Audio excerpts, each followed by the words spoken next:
பன்னி ராஜா காட்டுக்கு ராஜா ஆனோனையும் எப்பட்றா காட்டை கண்ட்ரோல் பண்றாருன்னு கேட்டா அந்த விஷயம் ரொம்ப ஆச்சரியமா இருந்தது.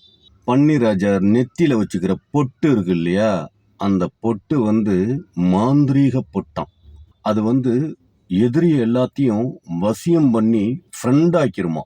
அது காட்டுல இருக்கிற எல்லா விலங்குகளோட விந்தணுக்களை எடுத்து அதுல உற்பத்தி பண்ணி கருப்பா வச்சுக்கிட்டுதான். அதனால எதிரி பார்த்தோனையுமே மிரண்டு போய் பயந்து போய் ஓடிருமா. அவ்வளவு ஸ்ட்ராங்கா அந்த பொட்டுல அவ்வளவு விஷயம் இருக்கான்.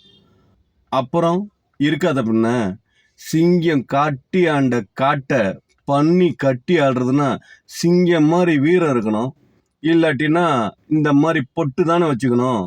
அதனால பொட்டுல தான் எல்லாத்தையும் கண்ட்ரோல் பண்றாராம். அதெல்லாம் இருக்கட்டும், பன்னி ராஜாவை ரொம்ப டைட் க்ளோஸ்ல போய் வாட்ச் பண்ணா பன்னி ராஜா அடிக்கடி ஒரு வெள்ளை பேப்பரை எடுத்து பார்த்துக்கிட்டே இருக்கிறான். ஏன்டா வெள்ளை பேப்பர் அடிக்கடி பாக்குது அப்படின்னா, சிங்கராஜா காட்ட ஆண்ட காலத்துல வெள்ளை அறிக்கை அப்படின்னு ஒன்று சொன்னானுங்களே, அந்த வெள்ளை அறிக்கையை போய் பார்த்தா அதுல ஏதோ எழுதி வச்சிருக்கானுங்க.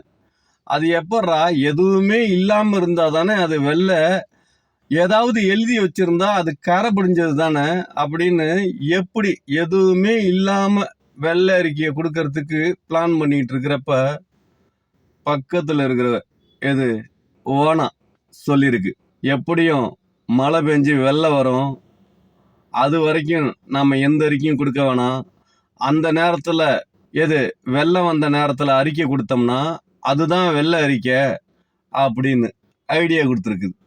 அதுக்காக இப்ப காட்டுல எப்படா வெள்ளம் வரும்னு பன்னி ராஜா காத்துக்கிட்டு இருக்காரு. வெள்ளை அறிக்கை சீக்கிரம் வரும்.